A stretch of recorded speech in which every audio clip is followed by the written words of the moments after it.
တိဆာတော့အသက်ပေးခဲ့တဲ့လူတယောက်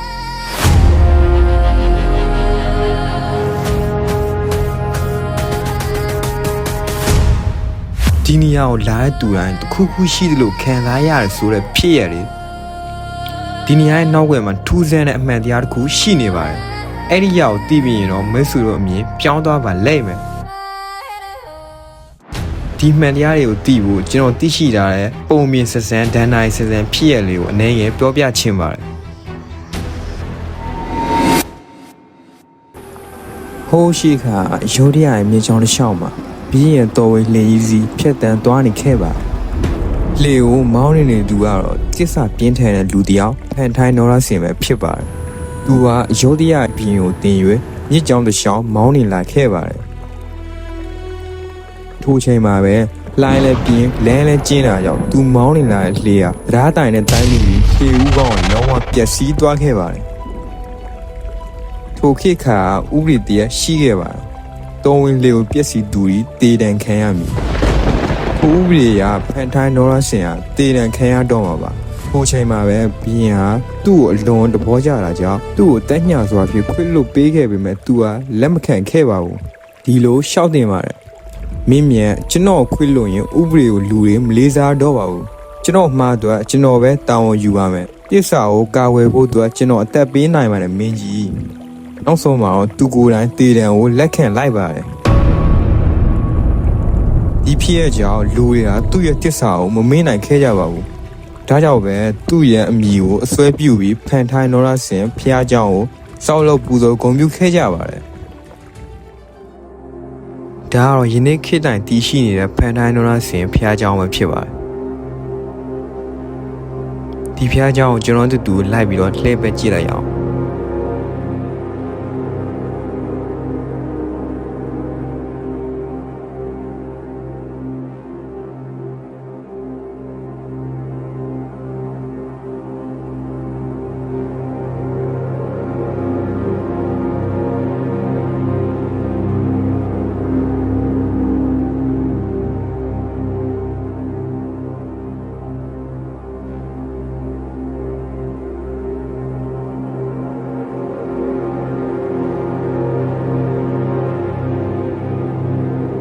ဒါကတော့လှေမှုကြီးဖန်ထိုင်းနော်ရစင်ရဲ့ပုံစံသူရုပ်ထုလိုတဲ့လူတွေကဆိုကြပါလေ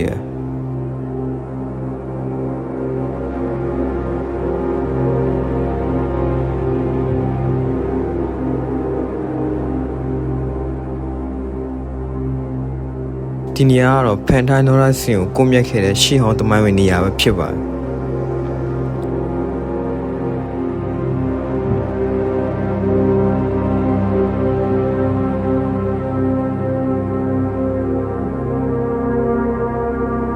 ဒါရတော့ပြန်မိုးမှန်တာလို့သိရတယ်ဟိုအရင်တော့ကပုံနေလို့ဒီနားမှာကတ်ထားတာပေါ့နော်ကျွန်တော်ပြီးရင်တပုံချင်းလိုက်ပြပေးပါ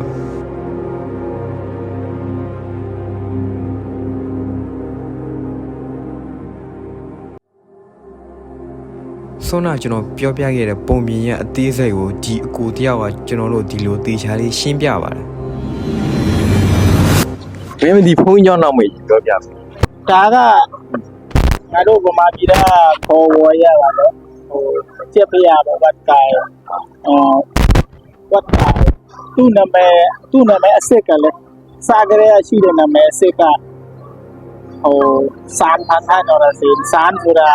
စာရဲ့အိဗယ်ကဘာလဲဆိုဟိုတရားရုံးမလို့စန်ပဲဟိုစန်ကတော့ဇယတ်ရုံးတစ်ခုပုံစံမျိုးစာရဲ့အိဗယ်ပဲနော်စန်ဖန်ထိုင်းနော်ရစင်ဖန်ထိုင်းနော်ရစင်ဆိုတာလေပဲနေလို့ခေါ်တာပဲကိုင်ပေါ့လေပဲကိုင်ရဲ့နားလို့ခေါ်တယ်လေပဲကိုင်ရဲ့နားလို့ခေါ်တယ်စန်ဖန်ထိုင်းနော်ရစင်အဲ့ဒီစန်ဖန်ထိုင်းနော်ရစင်ကိုဆွဲပြူပြီးတော့စန်ဖန်ထိုင်းကြောင်းတော့ပေါ်လာတာဒီ20ပဲရှိသေးတယ်ထိုင်းဘရင်အများစုပဲလေထိုင်းဘရင်အများစုကကြက်တယ်ဒါကြောင့်ထိုင်းတွေကသူ့ရဲ့ဘရင်ကိုလာကူွယ်တဲ့ခါကြရင်ကြက်ရုပ်ကိုပြူတယ်လေဟိုကြက်ရုပ်များတော့ငါတို့မှာပြည်တာလွယ်နဲ့ကြက်ဖျားလို့ပဲခေါ်တယ်ဟိုကြက်ဖျားလို့ပြောရင်လူတိုင်းသိကြတယ်ဒီကြောင်းဆိုတော့နော်ဟိုတိုင်းသိကြတယ်ဒီသူ့ရဆိုလည်းနည်းနည်းပြောပြ ဒီဖန်ထိုင်းရ ဖန်ထားရလွင်ကလေ ဟုတ် လွန်ခဲ့တဲ့နှစ်ပေါင်း300ကစတာ300ဆိုတာ2249အဲ့ဒီတုန်းကငါတို့ဘန်ကောက်ရတနာကိုစီမပေါ်သေးဘူးအယူထရပဲဘန်ကောက်အပါလဲထားနေငါကြီးမြို့အယူထရပဲရှိတယ်နော်အဲ့ဒီတုန်းကအယူထရပြီး28ရက်မြောက်ပြီးယူထရမှာနှစ်40နှစ်429နှစ်ယူထရမြို့ကနှစ်429နှစ်ရှိခဲ့တယ်ငါတို့မြန်မာခဏလာတိုက်တယ်လေခဏလာတိုက်တဲ့ယူထရမြို့က ဟုတ် သူရဲ့မြို့ကနှစ်ပေါင်း429နှစ်ဒီဘန်ကောက်ပေါ်တာနှစ်ပေါင်း250ကျော်ပြီယူထရနှစ်ပေါင်း429နှစ်မှာဘယင်း33မင်းဆက်ရှိတယ်33မင်းဆက်ရှိတယ်နောက်တစ်ခုကသူရဲ့ဘယ်လိုပြောမလဲခဏတက်တဲ့ဘယင်းနှစ်ပါးရှိသေးတယ်အကုန်လုံး35ပေါ့ဒါမှသူတို့ရာဇဝင်မှာကျတော့33ပဲဒီရာဇဝင်နဲ့ဒီဖန်ထိုင်းနဲ့သက်ဆိုင်တဲ့ဘယင်းကနံပါတ်28ရောက်မြောက်သူ့နာမည်ကဖတ်တောက်ဆွေရောပေါ့ဖတ်တောက်ဆွေကသူကဟိုခေတ်တုန်းကပေါ့နော်မဟာချိုင်ဖြစ်တယ်ဘူးစမုစာခွန်ပူရီလို့တော့ခေါ်ကြတယ်စာခွန်ပူရီနဲ့ဒီစမုပရာကန်ဒီနှစ်ခုကနိုင်ငံဘက်မှာတအားရေးကြီးတယ်အဲ့ဒီဆိုတော့ရန်သူတွေဝင်လာရင်သူတို့ကအရှိဆုံးခန္ဓာနေနေရှိတယ်လေအပေါဝဖြစ်နေတယ်ပေါ့နော်အရှိဆုံးတိုးရမယ့်နေရာတယ်ပေါ့ဟိုအယူတရားကိုလည်းခန္ဓာနေအယူတရားကိုလာတိုက်မယ်ဆိုရင်အနည်းဆုံးလေဆိုင်ရမှာကဒီမျိုးတွေကဒါကြောင့်ဒီမျိုးသူတို့အတအားလေးပေးတယ်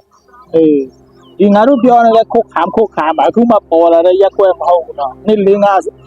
300ကျော်ဝန်းကျင်ကလေးဟိုယူတရားခိကလေးပေါ်လာတဲ့ရက်ွက်ခုတ်ခါရက်ွက်အဲ့ဒီတော့ကပေါ့နော်ဘယင်ကသူငါမြားဖို့ဆိုပြီးတော့ငါမြားခြင်းဒီလေနဲ့သူတို့ဆင်းလာတယ်ဒီချောင်းတစ်ဝိုက်မှာပေါ့နော်ဒီချောင်းတစ်ဝိုက်မှာသူတို့ဆင်းလာတယ်ခဏပြောတဲ့ပဲ့ကိုင်ဖန်ထိုင်းနော်ရစေသူနာမည်ကနော်ရစေပေါ့သူကပဲ့ကိုင်ဆိုတော့ဖန်ထိုင်းနော်ရစေပဲသူအလုပ်သူရာသူသူကပဲ့ကိုင်အားကြွားတယ်နောက်ကဘီရင်နဲ့လည်းရင်းနေတယ်ဘီရဲ့ဟိုထိုင်းဘီရင်တွေလေသူတို့ငယ်ငယ်တုန်းမှာတချို့တော့ဘယ်လိုပြောမလဲမိဖုရားကြီးရဲ့တားမဟုတ်ခဲ့ရင်မိဖုရားငယ်ရဲ့တားတယ်ဆိုရင်သူဘာလဲနားတော့မထားဘူးသူမြို့ပြေမှာပြထားခိုင်းတယ်သူမသိဘူးနော်ဘုန်းကြီးเจ้าတို့မှာပဲအဲ့လိုမျိုးသူတို့ထားတယ်အဲ့ဒီဖရက်ကြောက်ဆွေကလည်းဖန်ထိုင်းတဲ့ဘိုးခေတုံးကငယ်တုန်းကပေါ့နော်ငယ်ချင်းဖြစ်လာတဲ့လူတွေဟိုဘယင်း28ရောက်မြောက်ဘယင်းကဒါကြောင့်ဒီမှာငါးပြားဖို့ဆိုပြီးတော့ဖန်ထိုင်းကိုပဲကိုင်ခိုင်းတာအဲ့ဒီဘယင်းရဲ့အမိုက်တစ်ခုရှိတယ်သူပြောတာသူ့လေကိုရတဲ့လူကလေသူ့လေကိုတားတဲ့လူကသူ့လေကိုတားတဲ့လူဒါမှမဟုတ်သူ့လေကိုရအောင်လုပ်တဲ့လူကရာဇဝတ်တိတယ်ပေါ့သူတတ်မှာပေါ့သူကွမျက်မှာပေါ့ဆိုတာအဲ့ဒီနေ့ဒီဘက်ဒီချောင်းတွေမှာပေါ့လေငါဟိုအပေါဝါမှာငါးပြားဖို့ဆိုပြီးဒီချောင်းကိုပြီးတော့လာကြတော့လမ်းဘာလဲရေစီးတဲ့အများနဲ့ဒီရေစီးတဲ့အများနဲ့ဒီချောင်းတွေကသူပဲ့ကိုင်ရင်းနဲ့သူ့ရဲ့ခေါင်းကဒီအပင်မှာတော့ခိုင်းမိတယ်ဟိုကောင်ဒါကအစင်မဟုတ်ဘူးနော်ဒီပုံစံပေါ့ဒါကအသစ်ဆောက်ထားတဲ့ဒီပုံစံပေါ့ဟိုကောင်ခိုင်းပြီးတော့ကျိုးကြတော့ပြီးတော့ဒီဘာလဲသူ့ခေါင်းကကားမှာတော့ဆိုင်နေတယ်ဟိုလေရတဲ့ပုံစံဖြစ်တော့တယ်ပေါ့ဒါကြောင့်အဲ့ဒီပဲ့ကိုင်ကသူဟိုဘာလဲခုံချပြီးတော့သူပြီးဟိုလျှောက်တင်တယ်ဒီရမိုက်တိုင်းပေါ့ဟိုတပြည့်တော့မှားလုံးလည်းမိတယ်ပေါ့ပြီးတော့တတ်ပါပေါ့သူကဒါမဲ့ဖက်ချောက်စီရလည်းသူငယ်ချင်းမတို့သူငယ်ပါအောင်မလို့သူကမတတ်ဘူးသူပြောတယ်မလောက်ပါနဲ့ဘီအမရဟိုတွေးတာ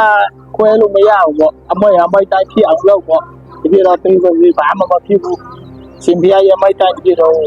ကိုမြလိုက်အဲ့လိုမျိုးပြောတာသူ့ကိုဒီမှာပဲကောင်းဖြတ်ပြီးတက်လာတယ်ဒီချောင်းပေးမှာပေါ့ကောင်းဖြတ်ပြီးတက်လာပြီးတော့သူ့ရရတယ်ဒီနားရရှိလို့ပြောလိုက်တယ်သူ့ကိုကလည်းနတ်ကွန်လောက်ပြီးတော့ကိုယ်ွယ်လိုက်သူကလူကောင်းတဲ့တူပဲပေါ့သူအမှားလောက်ကြပြီးလို့မဟုတ်ဘူးပေါ့အဲ့လိုမျိုးအဲ့ဒါကြောင့်ဒီမှာ 3,000 thái đó là xuyên xuống được bò là cái tông nhà chị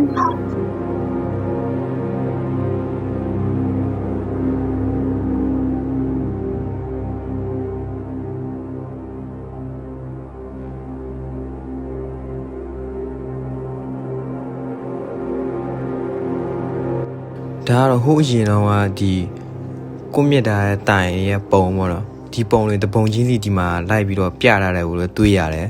ဒီတိုင်ကိုကြည့်ရင်လည်းကျွန်တော်တို့စဉ်းစားမိတာကိုကာဝယ်ဖို့အခွင့်အရေးရှိပါရဲ့နဲ့ဥပဒေအတွက်အသက်ကိုပေးသွားခဲ့တဲ့သူ့ရဲ့စိတ်ဓာတ်ကဘယ်လောက်တောင်ခိုင်မာလိုက်တယ်လဲဆိုတာကျွန်တော်ကြည့်ရင်လည်းသိနိုင်ပါတယ်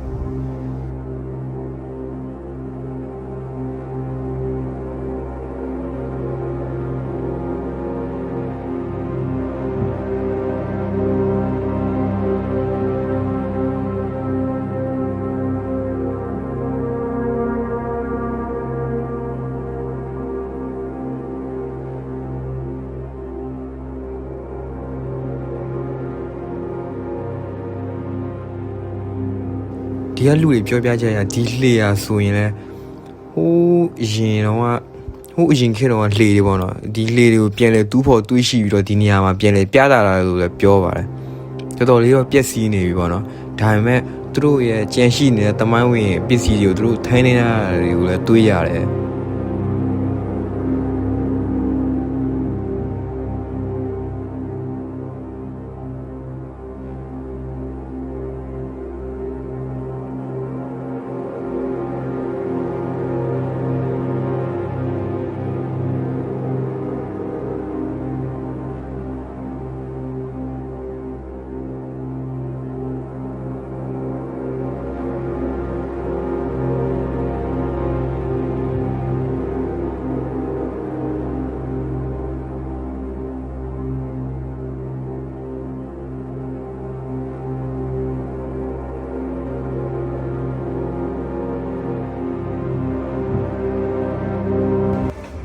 ကျွန်တော်အခုအချိန်နဲ့နောက်ကြပါဘူးဆိုတော့ဒီနေ့ကတော့ဒီလောက်ပါပဲနောက်ဗီဒီယိုတွေမှာပြန်တွေ့ကြပါမယ်အားလုံးကျေးဇူးတင်ပါတယ်